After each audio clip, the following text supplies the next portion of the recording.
पति पत्नी के अटूट रिश्तों को दीर्घायु प्रदान करने के लिए तथा अपने पति की लंबी उम्र की कामना के साथ में सुहागिन महिलाएं, विवाहित महिलाएं प्रतिवर्ष करवा चौथ का व्रत रखती हैं। करवा चौथ का व्रत कार्तिक मास की चतुर्थी को मनाया जाता है। इस व्रत के अंदर महिलाएं निर्जला रहकर व्रत को धारण करती हैं और चंद्रोदय के समय चंद्रमा को अर्घ्य देकर अपने व्रत को कंप्लीट करती हैं। इस व्रत के अंदर जो चंद्रमा को अर्घ्य देने के लिए जिस पात्र का प्रयोग किया जाता है उसे करवा कहते हैं। इस वीडियो में करवा चौथ व्रत का एक जो महत्वपूर्ण पात्र है, जो बेहद शुभ माना जाता है, करवे के बारे में बात करेंगे। करवा मिट्टी से भी बना होता है और आजकल चीनी का भी बने करवे का प्रयोग किया जाता है। जो मिट्टी का करवा होता है बेहद शुभ माना जाता है। इसकी जो प्रक्रिया होती है, इसको बनाने की जो पद्धति होती है, जब इसके बारे में हमने इसके कारीगरों से बात की, इसकी जो परंपरागत तैयार करने की पद्धति और इसके निर्माण करने की विधि को जब हमने देखा तो हमने देखा कि काफ़ी श्रमसाध्य काम है, काफ़ी बारीक काम है और इसके लिए बड़ी तैयारी की जाती है। एक साधारण काम नहीं है। इसके लिए जो कारीगर होते हैं बेहद विधि विधान पूर्वक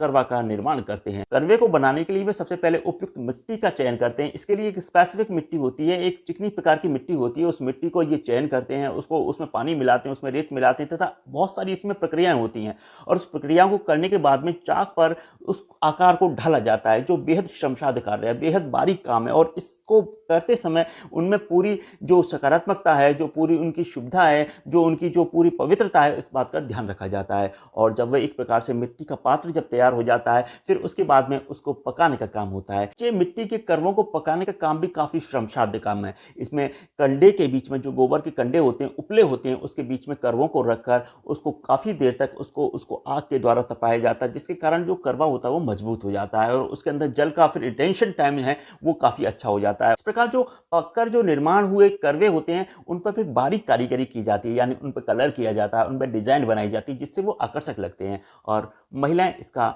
इस्तेमाल फिर अपनी पूजा के अंदर करती हैं। पूजा में चंद्रमा को जो अर्घ्य दिया जाता है वो इन करवों के द्वारा ही दिया जाता है। इस प्रकार करवा चौथ के व्रत में जो मिट्टी और पानी के द्वारा जो मिश्रण से जो करवा तैयार होता है, जिसका बेहद शुभकारी माना जाता है, उसी प्रकार दाम्पत्य जीवन भी प्रेम, विश्वास और समर्पण की भावना के मिश्रण से तैयार होता है और उसके बाद में ये जो रिश्ता होता है वो काफी मजबूत और अटूट बनाता है करवे की तरह। तो मिलते हैं एक नई वीडियो में नई जानकारी के साथ, नए विषय के साथ में। शेयर सब्सक्राइब कीजिएगा। शुक्रिया, शुभकामनाएं।